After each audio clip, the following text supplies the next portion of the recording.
Well, it's here, the first practice, and Jimmy Stein was there. We're going to get some reaction.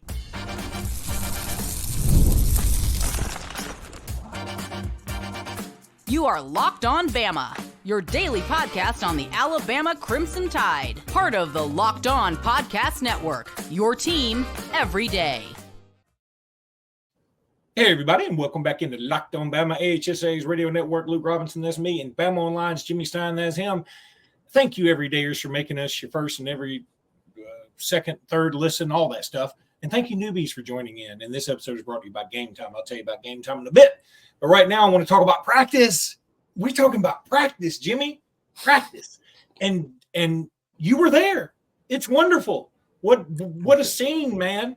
Gosh, I don't know what to say except to say, go. Tell me something. Well, BOL is a practice. BOL is a practice. I don't know what to say. A practice monument. There, it's a thing that they expect for with the doors open and BOL walks in. So it's me and Charlie Potter from Bama Online today out there, and Charlie shot some good video. People should check that out on the site. By the way, Charlie shot that video himself, and I was pretty impressed that he could cover practice and do the video. And I'm like, you're only in there for a period of time that was a little over 20 minutes, I guess. I don't watch the clock. I don't watch anything, but I keep my eyes on the practice field because I know it's a limited amount of time and there's only so much, that you can see. But in terms of today, what we were allowed to see in terms of the what was going on while the media was there, it was absolutely nothing but position drills. So we did not see offense versus defense. We did not see a whole 11-on-11 offense or a whole 11-man defense. We saw defensive line drills. We saw linebacker drills. We saw DB drills. We did see quarterbacks throwing to receivers, which was interesting. I'll get to that. Quarterbacks throwing to tight ends. We saw the backs working together. But again, if they were all position drills is what we saw today.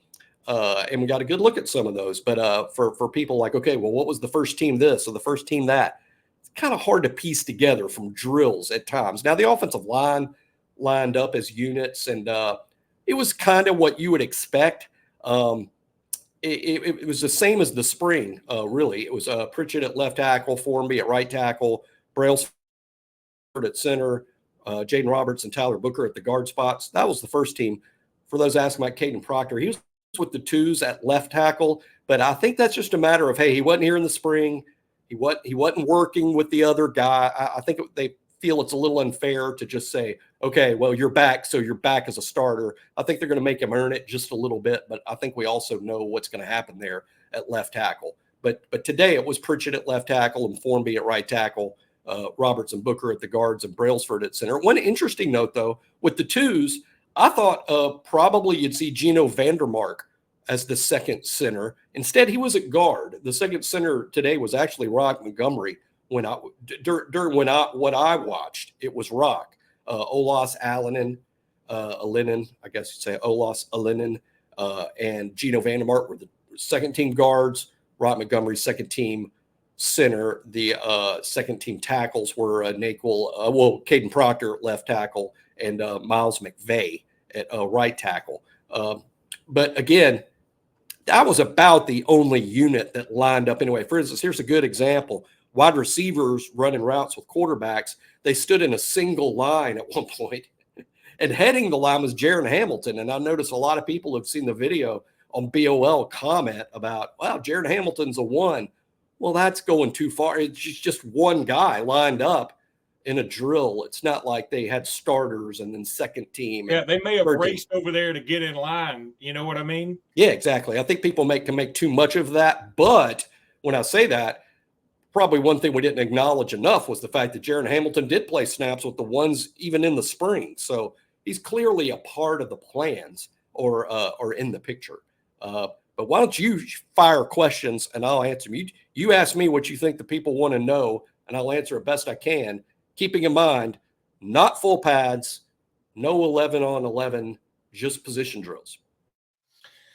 Yeah, okay, so let's start at wide receiver with Jaron Hamilton there. I mean, this is a Ryan Williams podcast. I saw Kalen DeBoer made a comment about how it wasn't a backhanded compliment, but it was I can't remember what it was verbatim, but it was essentially saying, hey, if Ryan Williams gets his fundamentals down, things are going to be awesome. I mean, and I think what he's trying to do is probably make sure he's brought back to earth a little bit, and that the fans are brought back to earth a little bit, because somebody at BOL, I think, put out a video of Ryan Williams just catching a pass, and it was a nice little move, but it was against air, and everybody was like, superstar, just start making like it was against air, no pads, no defense. And I'm a Ryan Williams sycophant. At the same time, I got to say, okay, he didn't show me much there, but I just found it interesting that DeBoer brought him up individually about his fundamentals. But who else at wide receiver did something? Well, first I'll say Ryan. Ryan was impressive. He was again against air. He wasn't beating DBs or running the Alabama offense, but in terms of running routes, getting in and out of routes, and catching the ball being delivered by the quarterbacks, he was impressive. I'm not sure what is all on video from either the BOL site or the various sites in terms of different things, but when I watched Ryan, he made one good catch of a deep ball. I mean, it was a deep, when I say deep, I'm talking like over 40 yards, and that he caught over his shoulder that was just real smooth and impressive. But the best thing he did was a ball he didn't catch, where he caught a ball that was thrown just a little off target that he almost caught with one hand. That was just a quick flash of his overall athleticism that was like, oh, wow, there's just all sorts of athlete in that dude. But he was impressive. And what would impress me is when I would watch Ryan, he would be running routes alongside or near Kobe Prentice, Kendrick Law, Caleb Odom, Eman, the regular wide receivers. And Ryan did not look out of place one bit. He didn't look too small. He didn't look too young.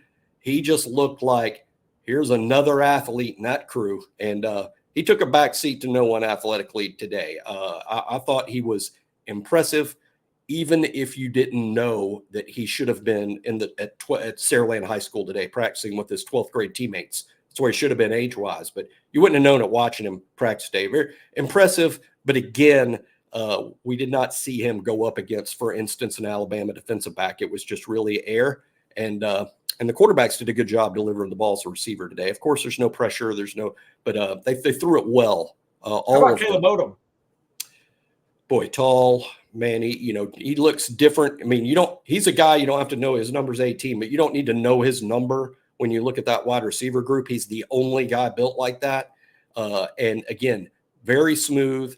What I like about Caleb Odom is when he runs his routes and catches the ball, he does not look like a tight end that we stuck out there at wide receiver. He just looks like a big receiver. Now, I think, and I'll say that, and I'll say that I've read a lot of comparisons over the summer of comparing Caleb Odom to people like Mike Evans. I think that's a real stretch right now. I'm going to have to see more before I get on board with something like that. I mean, I'm going to have to see Caleb Odom catch a 94-yard bomb and outrun Cyrus Jones to the end zone. That's what Mike Evans did for Texas A&M.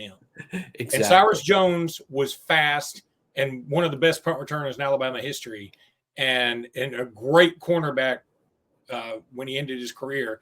And Mike Evans torched him. Yeah.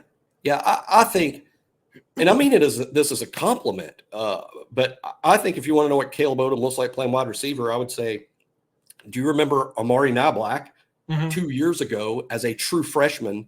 What if Knobloch had played wide receiver instead of tight end as a freshman? He would have looked like that, and which is good. So it's like, wow, because Knobloch got off the bus catching balls and running routes, and we saw what a weapon he was last year as a sophomore, even after he had added significant muscle weight. But I think Caleb Odom is Amari Knobloch, the receiver, and we'll just see how his body grows, and let's see if he stays at receiver. But he can be a real weapon, though, because that catch radius is impressive. He has great hands. He seems to have a knack for playing receiver. Let's remember, he did that at Carrollton. At Carrollton, he didn't play tight end. He was a projected tight end in college, but he was a wide receiver at Carrollton. So he's not doing anything new that he wasn't already doing in high school. Jimmy, all this is great information. We're going to keep it going. I've got to ask you about a couple of guys like Austin Mack and Keon Key here in just a second. Definitely about Keon.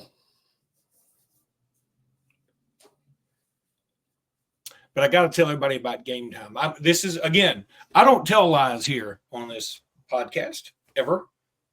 Can't believe you'd think that. And I love Game Time. That is not a lie. I just used Game Time yesterday to buy my 4 tickets for me and 3 friends to go to Alabama, Wisconsin. Got a fantastic deal. Showed the guys what I was doing. They were like, this is awesome. I was like, yeah. And I got a great deal on it. It was fantastic.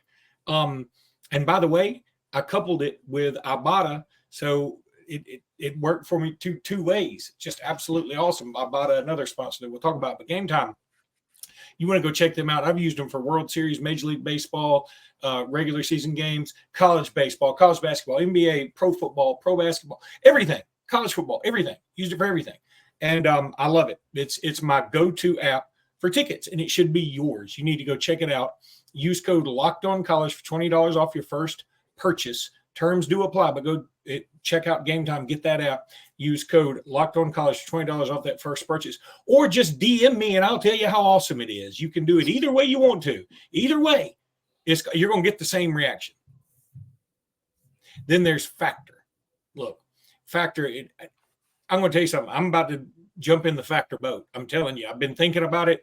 I think I'm just going to do it. And I'm going to do it with this special deal. Use code LOCKEDONCollege50 to get 50% off your first order, because I want to lose a little weight and I need to. I got to fit in my good luck pants for football season. And with over 35 different meals more than 60 add-ons to choose from every week, you'll always have new flavors to explore with Factor. Make your day delicious with breakfast and dessert and lunch and dinner and everything. Stay fueled, easy, nutritious options, all that stuff. Head to factormeals.com/LockedOnCollege50 and use code LockedOnCollege50 to get 50% off your first box plus 20% off your next month. Whoa. That's LockedOnCollege50 at factormeals.com/LockedOn50 to get 50% off your first box plus 20% off next month while your subscription is active. Can't beat that with a stick, y'all.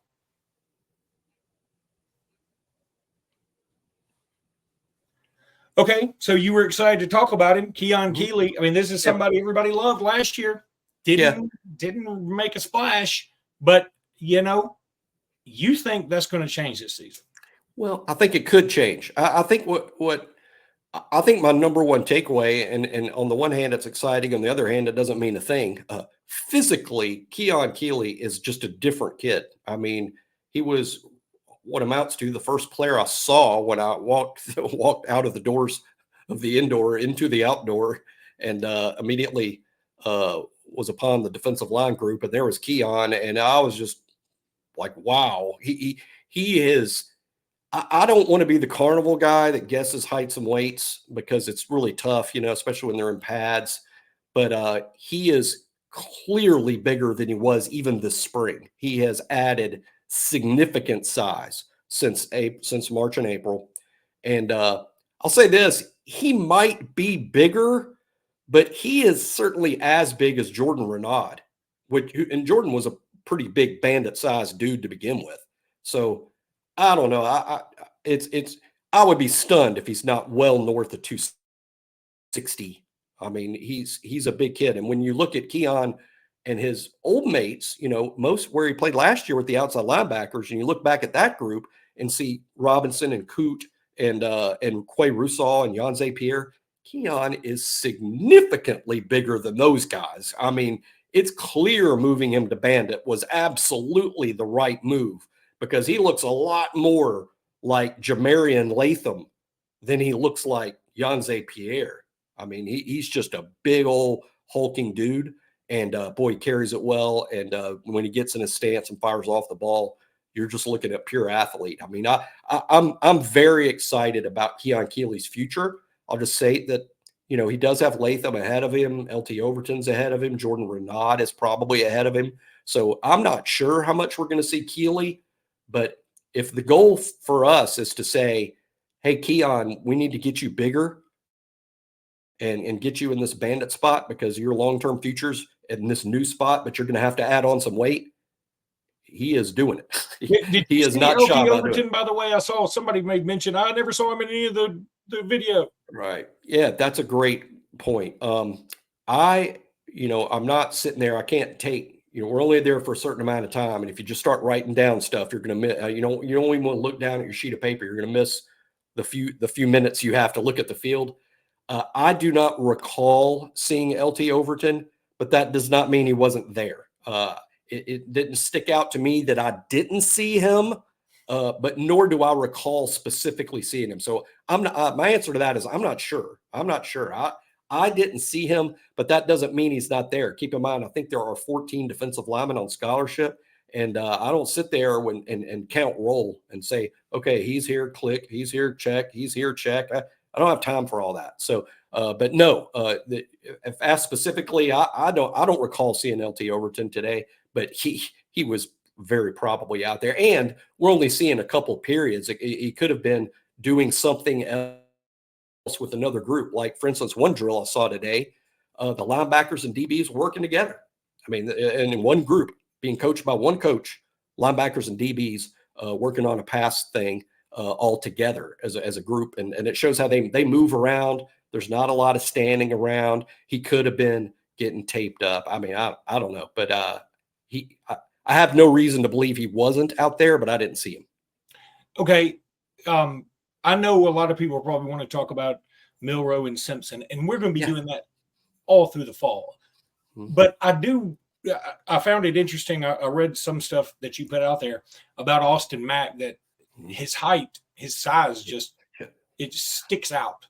Yeah, because it's just so different than that. It's when the other guy. It's when you have a group, and then you're looking at the group, and one guy is clearly not built like the others. Yeah. It stands out. And Ty Simpson, believe it or not, as crazy as it sounds, of course, Milroe's jacked up, right? But Ty Simpson and Jalen Milroe are roughly the same size. Now, Milroe has about, 10 or 15 pounds of muscle maybe that Ty doesn't have, but they have the same frame and are approximately the same height.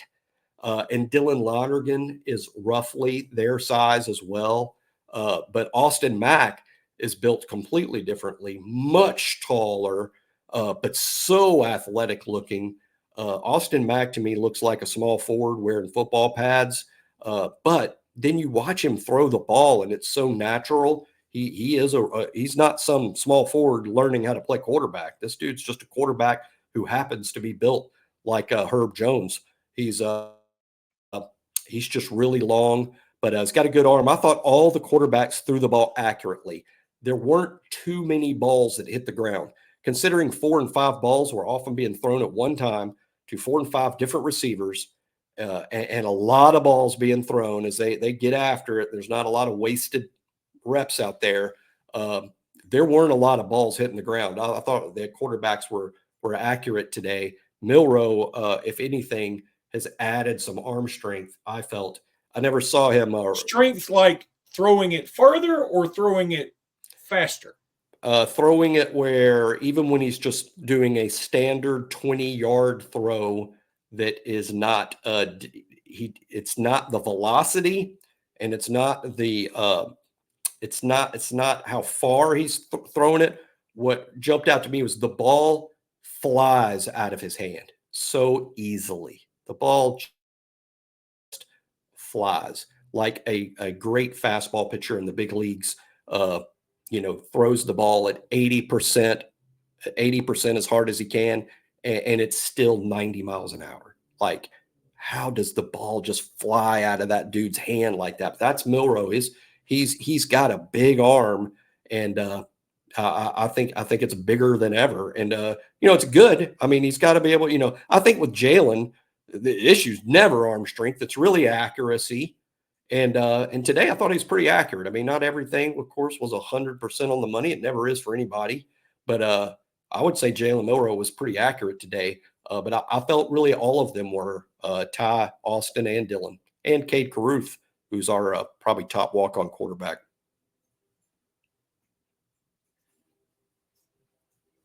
Time to talk a little eBay Motors. You know we love eBay Motors over here. Passion, drive, and patience, the formula for winning championships, is also what keeps your ride or die alive. eBay Motors has everything you need to maintain your vehicle to level it up to peak performance. Superchargers, roof racks, exhaust kits, LED headlights, and much more. Whether you're into speed, power, style, or all of the above, eBay Motors has you covered.